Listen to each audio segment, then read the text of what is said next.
नमो नमः। Ravindra education channel में आपका हार्दिक स्वागत और अभिनंदन करता हूं। मैं रविंद्र कुमार रोज़ आपके लिए एक नई वीडियो लेकर आता हूं जो शिक्षा से संबंधित है। संस्कृत व्याकरण से संबंधित आजकल हम वीडियो बना रहे हैं और आपसे मुझे ढेर सारे लाइक भी मिल रहे हैं। आप उन वीडियो को पसंद कर रहे हैं, इसके लिए आपका बहुत बहुत धन्यवाद।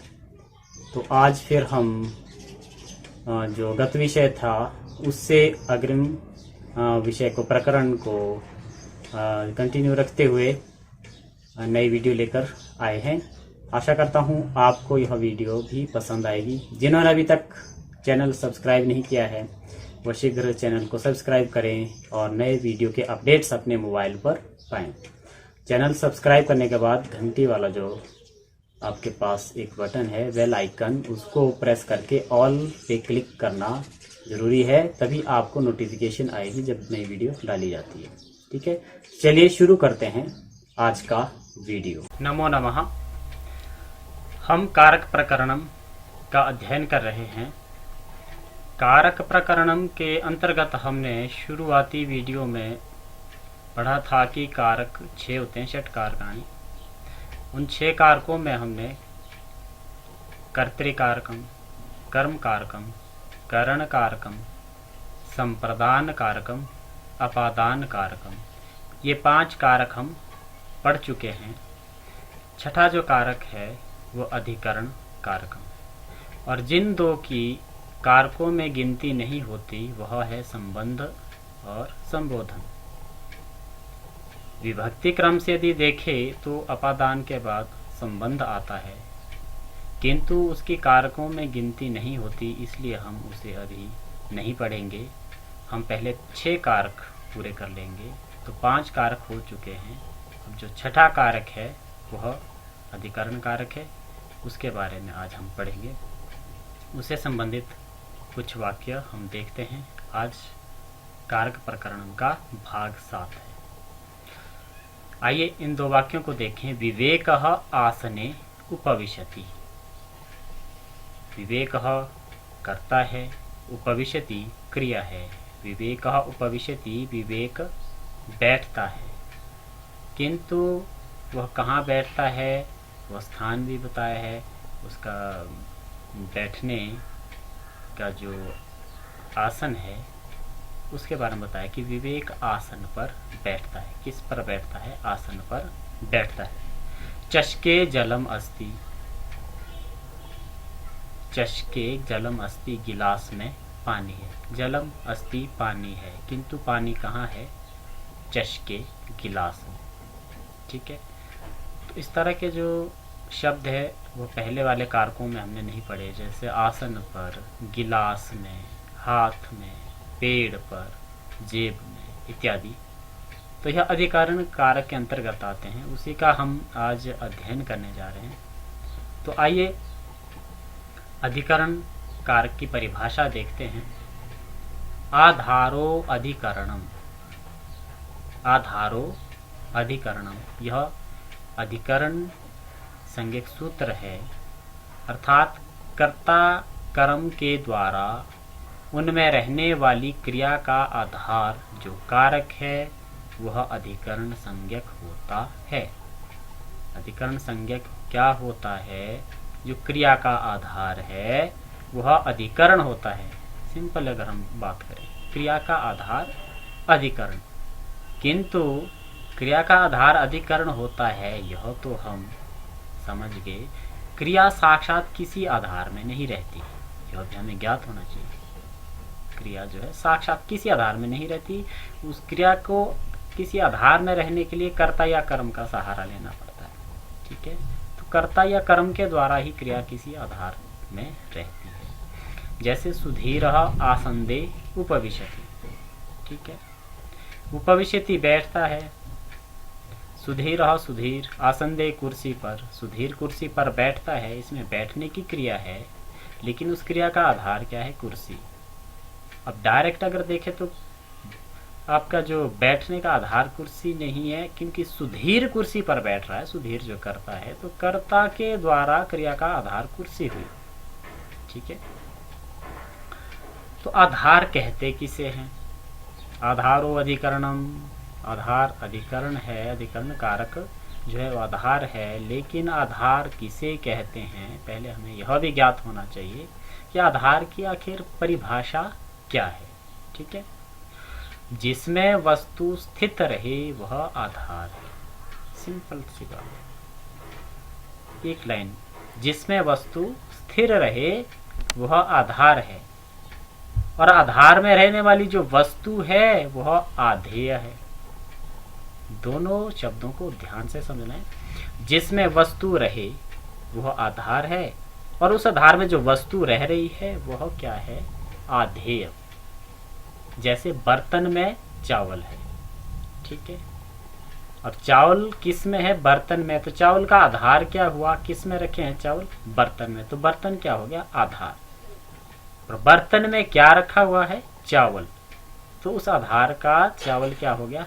आधेय। समझ गए? जैसे घटे जलम अस्ति, घटम बोलते घड़े को, जलम पानी, अस्ति है, घड़े में पानी है। अब इस वाक्य में देखेंगे तो पानी का आधार क्या है? पानी किस में रखा है? घड़े में।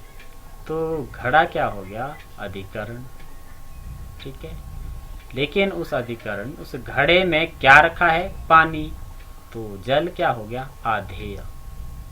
आधार और आधेय, अधिकरण और आधेय को आप भली भांति समझ रहे होंगे कि जो बर्तन इत्यादि जिसमें हमने कुछ वस्तु रखी है वह आधार हो गया, और जो वस्तु है वह आधेय हो।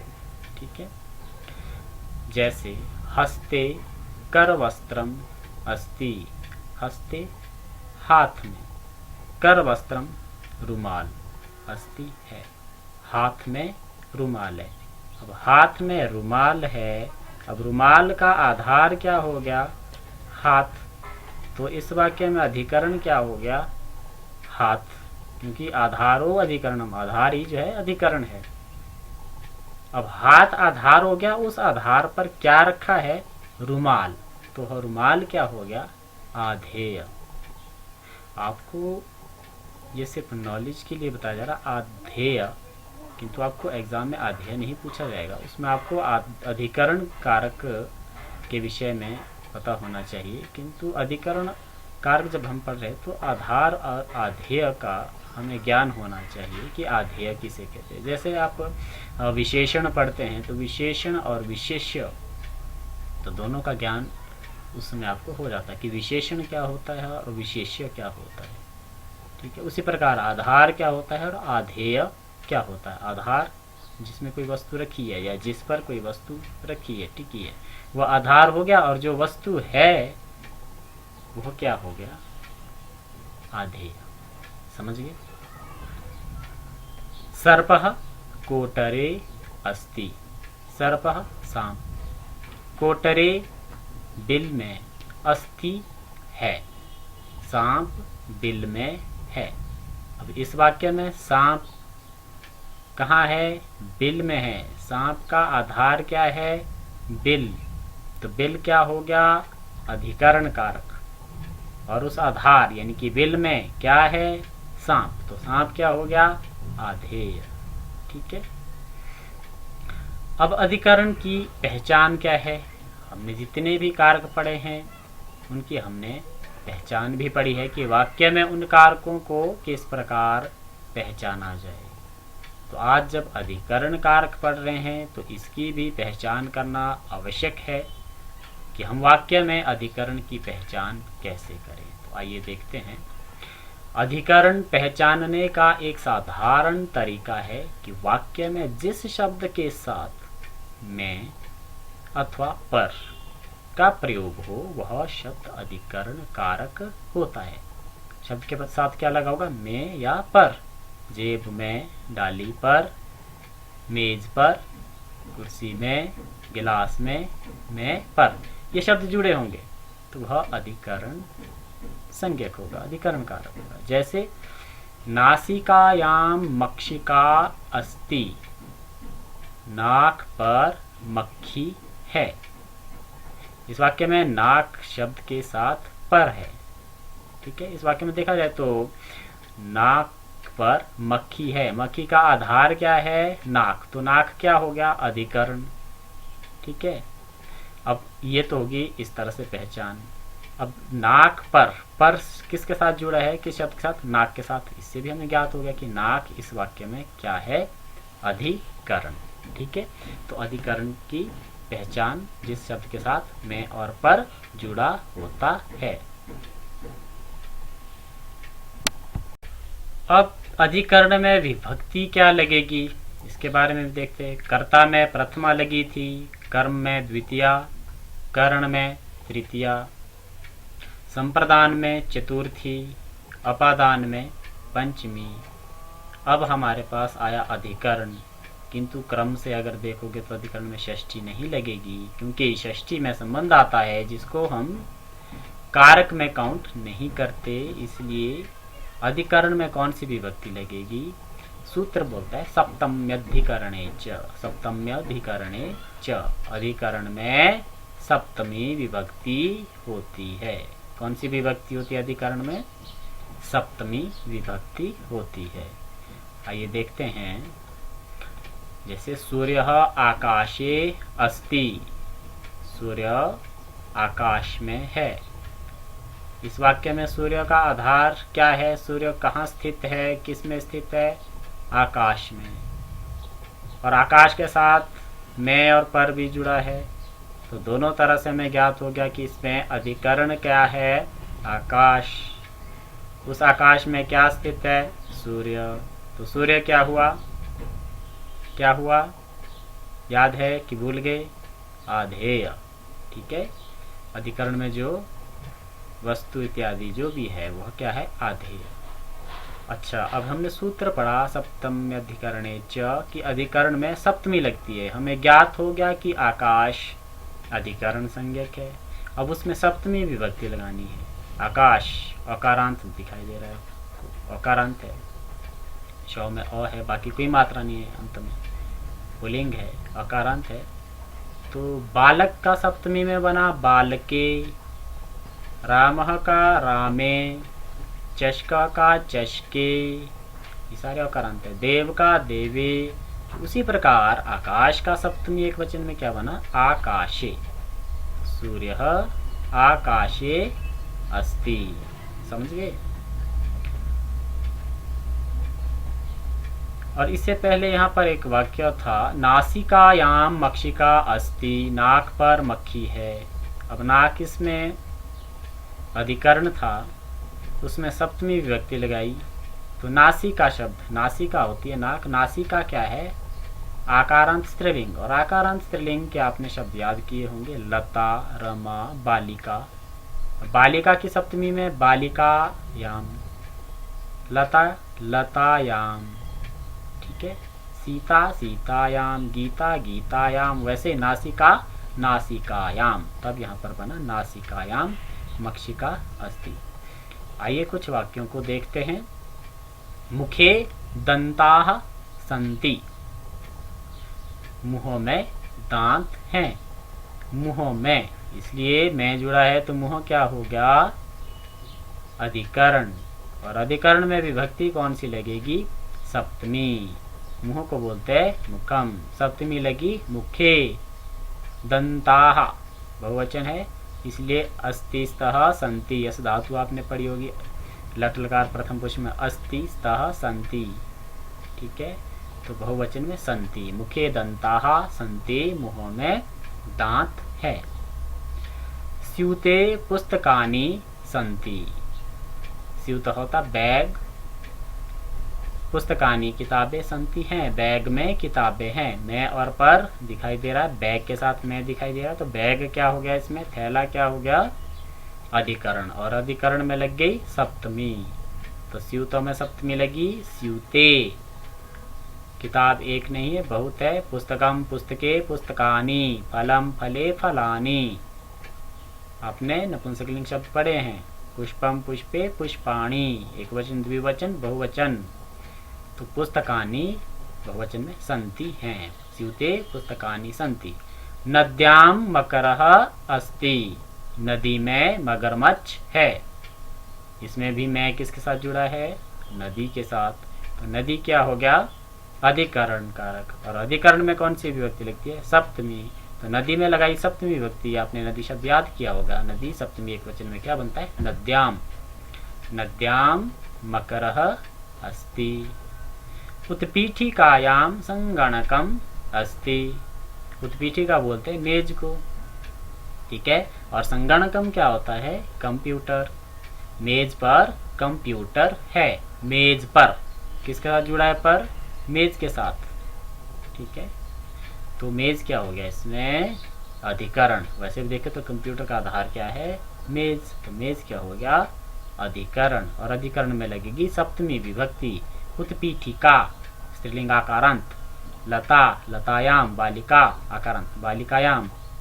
वैसे उत्पीठिका उत्पीठिकायाम, उत्पीठिकायाम संगणकम अस्ति, ठीक है।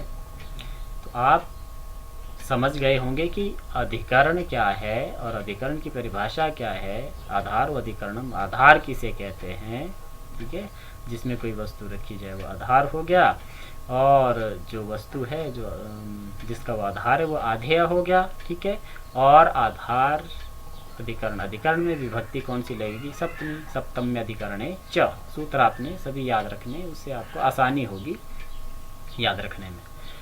तो सप्तमी विभक्ति लगेगी। और किस प्रकार से हम आधार को पहचाने, अधिकरण को पहचाने, मैं या पर उसके साथ जुड़ा होगा, ठीक है।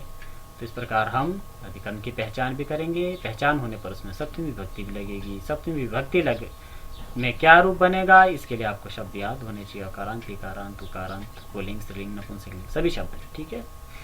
तो कुछ एक वाक्य हैं, उसमें से आपको अधिकरण संज्ञक शब्दों को छांटना है, उसको रेखांकित करें या फिर पृथक लिखें, ठीक है। मार्गे पंथा संति, रास्ते में यात्री हैं। विद्यालये पुस्तकालयम अस्ति, विद्यालय में पुस्तकालय है। शास्त्रे रुचि अस्ति, शास्त्र में रुचि है। पुस्तके चषकः अस्ति, किताब पर गिलास है, ठीक है। तो आज के लिए इतना ही। आशा करता हूँ जो भी वीडियो आप देख रहे हैं उससे आप लाभान्वित हो रहे हैं और आपको समझ भी आ रहा है। तथा अगर आपको वीडियो अच्छा लग रहा है तो आप लाइक ज़रूर करें, अपने दोस्तों को भी शेयर करें ताकि वे भी इनसे लाभ उठा सकें, ठीक है। जिन्होंने सब्सक्राइब नहीं किया है वो सब्सक्राइब कर लें और बेल आइकन को प्रेस करके ऑल पे क्लिक करें ताकि नए वीडियो की नोटिफिकेशन आपको मिलती रहे। और आप वीडियो को स्किप ना करें, वीडियो पूरा देखें शुरू से लेकर अंत तक, तभी आपको समझ आएगा। तो आज के लिए इतना ही। पुनः मिलामः, तावत् नमो नमः।